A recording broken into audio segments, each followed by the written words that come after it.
The Federal Reserve has finally admitted that inflation wasn't transitory, but they made a mistake and they didn't quite realize how bad inflation would get or how persistent it would be. Now their response to that 40-year high in inflation is to tighten financial conditions. They're raising interest rates aggressively, and they're beginning to conduct quantitative tightening by selling assets off of their balance sheet.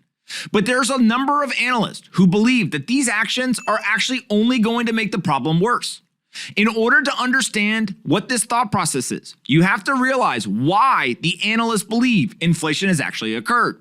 This group of individuals that believe that raising interest rates aren't going to help, they have a very specific view on how we got the high inflation. Their general thought process is that there has been a supply shock, that actually the increase in demand is not what's driving inflation, but more so, the COVID-19 lockdown created all sorts of supply chain issues. Geopolitical uncertainty and conflict, like the Russia-Ukraine war, that created supply chain shocks as well. And so those external shocks to supply chains and manufacturing around the world, that's driven a very difficult time for companies when it comes to inventory and their ability to sell goods and services. Now, if you believe this thought process, if there's constrained supply and demand was to stay the same, then of course prices would go higher. But I don't necessarily know if that's the truth. And so let's take a look a little bit deeper at somebody like Paul Gamble from MBMG Group, which went on CNBC earlier today. And here's what he said. Supply is very difficult to manage. We're finding across a whole bunch of industries, a whole bunch of businesses, they're having very difficult challenges just turning the taps back on. He then stated that the Fed is the first one to put up their hands and say monetary policy can't do anything about a supply shock. And then they go and they raise interest rates. Now, of course, if this was only a supply-driven inflation problem, raising interest rates would make no sense. But I don't know if you can actually say it's only supply-driven. Of course, there was undisciplined monetary and fiscal policy. We stuffed all sorts of liquidity into every exotic corner of the financial system. We literally mailed checks directly to individuals. And if you make people wealthier, either through increasing asset prices or by simply mailing them money, they're going to spend it. And so we have to remember the global economy is a complex machine. When you layer in macro and microeconomics and then things like geopolitics on top of it, it's an impossible task to not only predict what's going to happen in the future, but to even understand what's happened in the past. And so naturally, what we're watching here is that people, humans, they like to boil it down to simple evaluations. We want to try to understand one aspect of the economy and then talk in a black and white way as to what the solution is. But the inflation that we're experiencing comes from supply and demand shocks. Yes, there have been disruptions in the supply chain. Yes, there was undisciplined monetary and fiscal policy. This is all nuance. Should we destroy demand? Well, we probably shouldn't destroy all the demand, just specific types.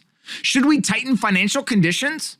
Absolutely, in some situations, but it doesn't mean that we should crash asset prices across the globe in pursuit of tighter financial conditions in some sort of blanket way. The world is very complex. It's very nuanced. And so it's going to be difficult for people to talk about potential solutions because the solutions would need to be nuanced. And that would mean that we trust central bankers and people in positions of power and influence to be surgeons, to have the intricate control and command of the minutia of an economy. But that's not how it works. It's never worked that way, and it never will work that way. Central bankers only have blunt weapons. They can raise interest rates or they can drop them. They conduct quantitative easing or they can conduct quantitative tightening. That's pretty much it. And unfortunately, those blunt weapons, you can't pick and choose where the sensitivities, where the reactions in the economy are and where they aren't. Ultimately, what we have is a mismatch. The tools at our disposal to handle things like high inflation aren't necessarily what we need, but they're the best that we have.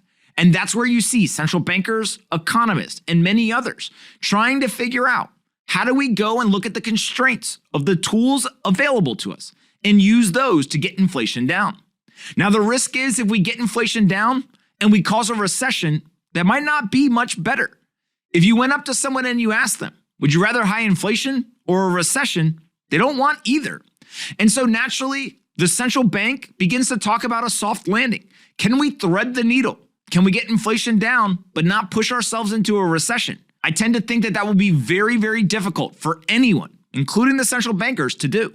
That would require a very intricate understanding, command and control of the economy. And that's just not the world we live in. And so, should we be raising interest rates to get inflation down? There's probably a strong argument that that will destroy demand to some degree and will help tame inflation. But the question is the solution better or worse for what could be around the corner? If we raise interest rates and get inflation down, but maybe we push the United States and or the global economy into recession, was the solution worth it? That'll be for each individual person and family to decide. But ultimately, the central bankers, they're faced with a lose-lose situation. And there's a lot of folks, including myself, who tend to think that the free market does a better job at handling these situations, that the free market will be better at self-correcting than having the intervention from central banks or any of our elected officials.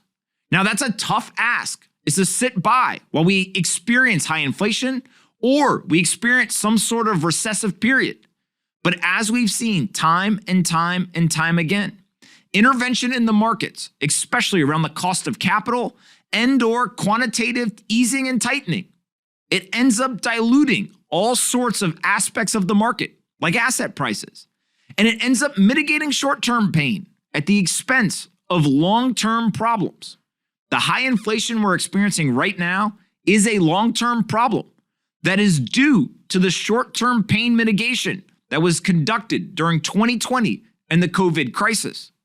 Naturally, there is no right answer.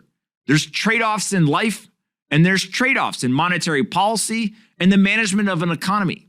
It's one of the great debates. Should you mitigate short-term pain, or should you go ahead and solve the long-term problems and allow people to experience that short-term pain? That ultimately leads to a conversation around incentives, and it's one that you, I, nor anyone else debating it will end up solving.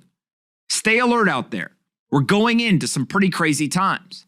Make sure you're paying attention and you're learning, because at the end of the day, if you're a young person, you're going to see these situations a couple more times in your lifetime. And having the knowledge and experience that you'll gain over the coming months will be invaluable to you as you begin to navigate markets in the future.